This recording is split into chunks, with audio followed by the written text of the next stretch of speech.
Foodies, ketemu lagi di Foodcast bersama saya Sarita Stegy. Sedikit lebih beda, lebih baik daripada sedikit lebih baik.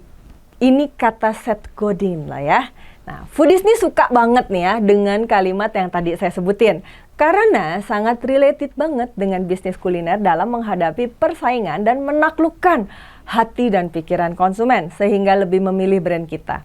Khususnya ketika kita menyadari nih, kalau bisnis kita kecil, budgetnya nggak besar, serta kita masih menjalankan operasionalnya sendiri agar lebih efisien. Produk saya lebih enak, konsep desain saya lebih keren, harga saya lebih murah. Nah, inilah yang membuat kita akhirnya lebih sulit bersaing karena hanya menggunakan lebih, bukannya beda. Karena lebih akan mudah dipatahkan dan ditiru oleh pesaing. Tapi beda itu akan jauh lebih sulit untuk ditiru, serta melakukan perbandingan dengan jelas antara brand kita dengan pesaing.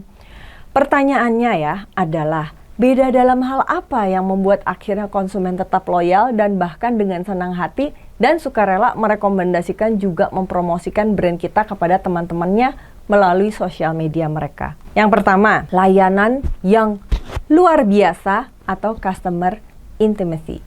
Selamat pagi Kak, sehat hari ini? Seperti biasa ya, hot cappuccino dengan double shot. Senang nggak sih kita kalau misalnya datang ke sebuah coffee shop, mereka mengenali kita dan menyapa kita dengan ramah, ya. Atau ada contoh lain nih, Kak, kita ada produk baru nih, saya kasih free ya buat kakak ya. Sekalian kalau boleh minta masukannya, mantep atau enggak nih produk barunya. Berbeda dengan tempat lain di mana mungkin kita tidak dikenali, tidak ada sapaan yang membuat hati kita senang. Semua hanya berdasarkan SOP. Jadi cobalah untuk membuat kita berbeda dari sisi layanan atau servis yang luar biasa. Apalagi kalau bisnis kita hanya satu cabang aja. Wah, ini sih possible banget ya untuk dilakukan. Yang kedua, inovasi produk yang kuat atau product innovation. Wah, di sini chef atau ownernya memang content creator nasi goreng nih. Sering banget coba-coba resep baru. Beda di sini adalah di mana konsumen mengenali brand kita karena sering banget melakukan inovasi produk.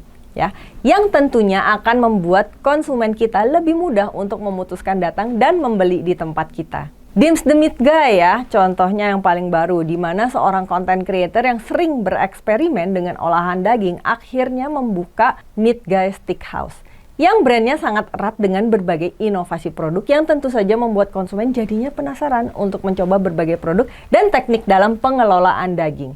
Jadi, cobalah dikenal sebagai tempat yang inovatif dari sisi produk. Selalu ada hal baru yang bisa diperkenalkan, sehingga konsumen akan berpikir, nih tempat nih beda banget. Udah ada menu-menu baru yang inovatif. Yang ketiga, kekuatan brand personal atau personal branding. Perbedaan yang terkait dengan personal ini jelas, sangat otentik karena kamu, ya pastinya cuma kamu aja orangnya. Terpenting itu adalah kamu itu apa dan kamu itu siapa. Nah, apa dan siapa ini yang punya selling power untuk membuat konsumen akhirnya selalu datang dan datang lagi, serta merekomendasikan brand kita tentunya. Misalnya ya, kita membangun personal branding sebagai ahlinya nasi goreng, membuat berbagai konten nasi goreng, inovasi nasi goreng, baik itu di YouTube atau TikTok. Kemudian kita kaitkan dengan bisnis kuliner kita yang juga nasi goreng. Nah, ini bisa jadi beda yang sangat powerful. Gak masalah ya bisnisnya kecil, tapi bedanya bisa sangat signifikan dibandingkan pesaing.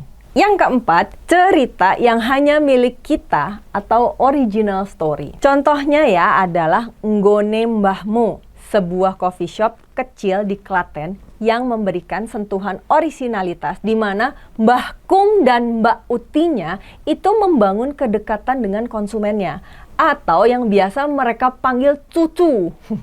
Kehangatan, keramah tamahan dan cerita yang original ya membuat kita sebagai konsumen selalu kangen untuk kembali berkunjung ke Klaten. Nah, kita coba gali lagi nih ya. Bedanya bisnis kita dengan bisnis orang lain dari sisi orisinalitas. Kira-kira apa yang membuat kita berbeda? Bisa dari sisi perjalanan hidup pengalamannya, wawasan, keunikan, skill, dan bakat. Cerita yang misalnya mengharu biru, atau apapun yang membuat konsumen kita akan selalu ingat sama kita. Yang kelima, konsep yang nyeleneh atau out of the box. Yang lagi heboh nih ya sekarang, misalnya ya, kemarin ada Karen's Diner, yang pasti di mana konsep ini setiap konsumen yang datang pasti mendapatkan pengalaman yang nggak biasa atau nyeleneh.